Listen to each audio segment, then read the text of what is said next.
2002 while I was in college.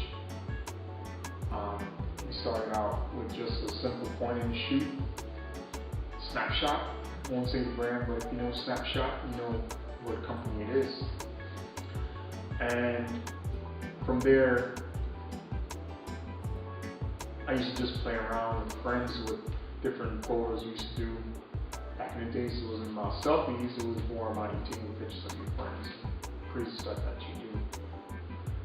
Then I started doing more artistic things and creations, and then from there, seeing that my photos were being looked at and on a different level, I started to sample different techniques, fashion, beauty, and wedding photography.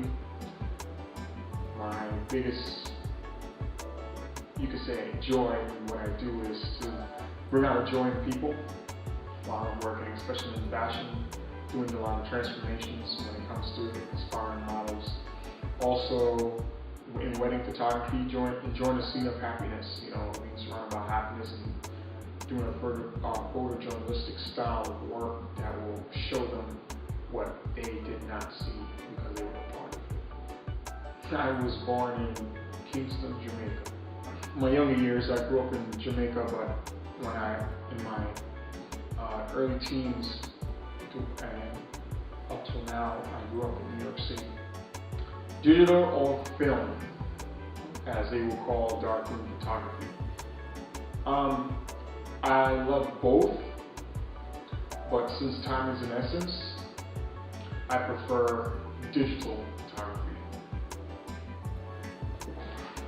Sounds and models isn't even it, to tell you the truth. That was not even the first thing that interested me, because my first gig was a funeral. So the interest in photography had nothing to do with being around models or even the fashion industry in the first place. It started with just giving results to a person and having them enjoy what I see them in creating or what we plan together and create. I am both self-taught and I went to school, but I didn't go to school because I had to go to school. I just went to school for the clients. Because there's nothing more than when you're given a proposal for a gig that you have actual knowledge of what you're doing. One of the things that for like the first 5 years of doing photography, I did not think of school in any way because I didn't really need it. You could say I was one of those natural. But over time, you will always see that people win bids based on the most expensive gear and school education, if they so-called had that. So I decided to go to one of the best schools in New York that I thought of at the time. And I graduated from there, got it under my belt, and I thought it was the greatest thing. I learned a lot more terminology, but when it came to technique, I already had aced the class. What makes a photographer a professional?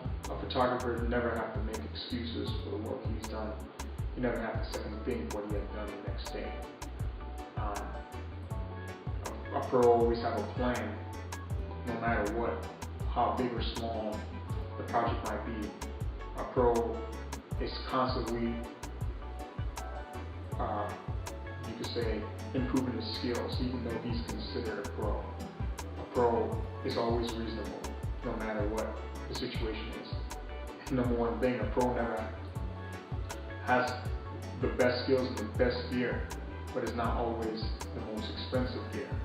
There are many professionals out there with a small camera that can do as much as a big camera because there's really no difference in the size. My pet peeve in the business, peeves to say. My number one pet peeve is something that has always been annoying to me and for many professionals over time.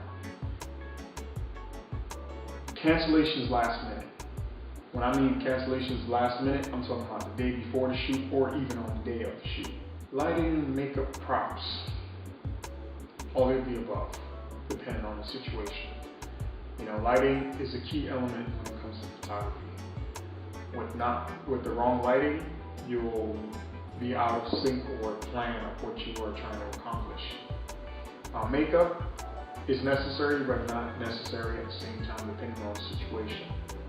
But basic makeup is what I would always say for someone to be prepared with, but it's not always mandatory, especially if you have good skin. Props, all depends, because props ranges from accessories that you wear to having extra fandangles or like a guitar, depending on the theme on set. Props can be even outdoors, meaning background, a street sign, a car. It all depends on what you're shooting, but in all of those different things are needed to have a well-accomplished